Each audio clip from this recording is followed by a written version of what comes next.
Hi மக்களே. ஆக்சுவலாக Bussy machinery இந்த ஜெயிலின் ஜூஸோட பிளாட்டே என்ன அப்படின்னா, 2018 டிசம்பரில் என்னை தூக்குறதா பிளான்னு நான் மும்பையில் இருந்தப்போ அதை சீனா, ரஷ்யா, இந்தியா எல்லாம் சேர்ந்து தடுத்துட்டாங்க. அதுக்கப்புறம் நான் பார்த்துக்கிட்டே இருந்தேன். இவனுங்க வேறு கேஸ் வேறு ஆரம்பிச்சிட்டானோ. ஜீசஸ் அங்கேருந்து ஜூஸை சேலஞ்சு பண்ணி நீ வேணால் இவனை சூனியத்திலே கொண்டுடு அப்படின்னு. நான் அதுக்குள்ளே மெயிலில் எல்லாமே போட்டேன். ப்ரைம் மினிஸ்டர் மேலே கேஸு, அது இதுன்னு எல்லாம் பண்ணி கவர்மெண்ட் சிஸ்டம் மேலே கேஸு, கார்ப்பரேட் சிஸ்டம் மேலே கார்ப்பரேட் மட்டும் போடல, அதையும் போட்டுருவான். அந்தமாரி ஏகப்பட்ட இது இருக்குது. கவர்மெண்ட் சிஸ்டம், காங்கிரஸு, அப்புறம் இந்த 13 ட்ரைப்ஸ் ஆஃப் இஸ்ரேல், இவங்க மேலாம் கேஸ் போட்டு வச்சுருக்கேன். அவங்களோட பிளாட்டே என்ன அப்படின்னா, 2019 எங்கள் சித்தப்பா, கண்ணன் சித்தப்பாவோட பையன் செல்வா, அவனை ஸ்கூல் ஃபஸ்ட் எடுக்க வச்சு, என் சித்தப்பா அதுவும் இல்லாமல் கொஞ்சம் என் சித்தப்பா ஒரு 2-3 ஏதோ 1-2 பொண்ணுங்களை தத்தெடுத்து வளர்த்துட்டு இருந்தார். அதுவுமே பிளாட்டு தான்.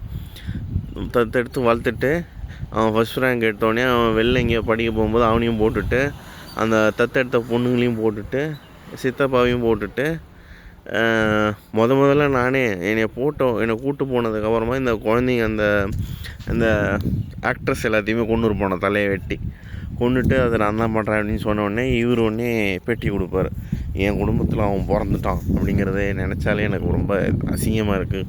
நான்லாம் பார்த்திங்கன்னா ஒரு குழந்தைய எடுத்து வளர்க்குறேன், என் பையன் ஸ்கூல் ஃபஸ்ட்டு அப்படின்னு சொல்லி இது பண்ணுறது தான் கதை.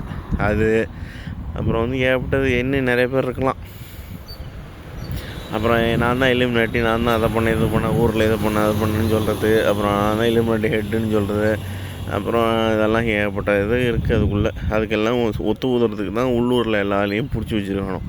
நிறைய பேரை பெரிய ஆளுங்கள்லேருந்து கிளி அல்லக்கைங்க வரைக்கும் அவனுக்கு வேணுங்கிறத வாங்கிட்டு தான் சுற்றிக்கிட்டு இருக்கானோ.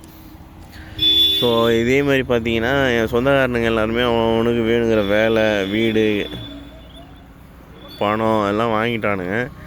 ஆனால் அவனுங்க எல்லாருக்கும் மொத்தமாலாம் கொடுக்கல, கொஞ்சம் தான் கொடுத்துருந்தானுங்க. காரணம் என்னவென்றால், அவனுங்களையும் போட்டு தள்ளிட்டு நான் தான் கொன்னேன், என்ன மாதிரி 3 பேர் இருக்கா 4 பேர் இருக்கானோ, நான் ஒரு சைக்கோன்னு சொல்லி குடும்பத்தில் இருக்க எல்லாருமே எனக்கு எதிராக தான் கொடுத்துருப்பானுங்க, கொடுக்க சொல்லியிருப்பானோ. அதனால் கொடுத்ததுக்கப்புறம் அவனுங்க எல்லாத்தையும் போட்டு தள்ளிட்டு நான் தான் போட்டு தள்ளிட்டேன் அப்படின்னு சொல்கிறது தான் கதை. போட்டு தள்ளிட்டு அவனுங்களுக்கு ஏன் கொடுக்காம வச்சுருந்தாங்கன்னா அதுக்குள்ளே போட்டு தள்ளிடுவோம் அப்படின்னு பார்த்தானோ. இப்போ எல்லாருக்கும் கொடுத்துட்டானுங்க, வீடு அது இதுன்னு கொடுத்து வச்சுருக்கானோ. சில பேருக்கு முன்னாடி கூட கொடுத்துலாம் வச்சுருந்தானுங்க. அதுதான் கதை. அதுவும் இல்லாமல் அவனுங்க நினச்சிட்ருக்கானுங்க என் சொந்தக்காரனுங்க எல்லாம் அவனுங்களை விட்ருவானுங்கன்னு. அவனுங்களோட பிளானே பிள்ளை கம்யூனிட்டியும் அந்த நல்லவனுங்க, இந்த சிற்றரசர்கள், இந்த பண்ணையார், ஜமீன்தார் குடும்பம் எல்லாத்தையும் அழிக்கணுங்கிறது தான். இதுதான் நடக்குது.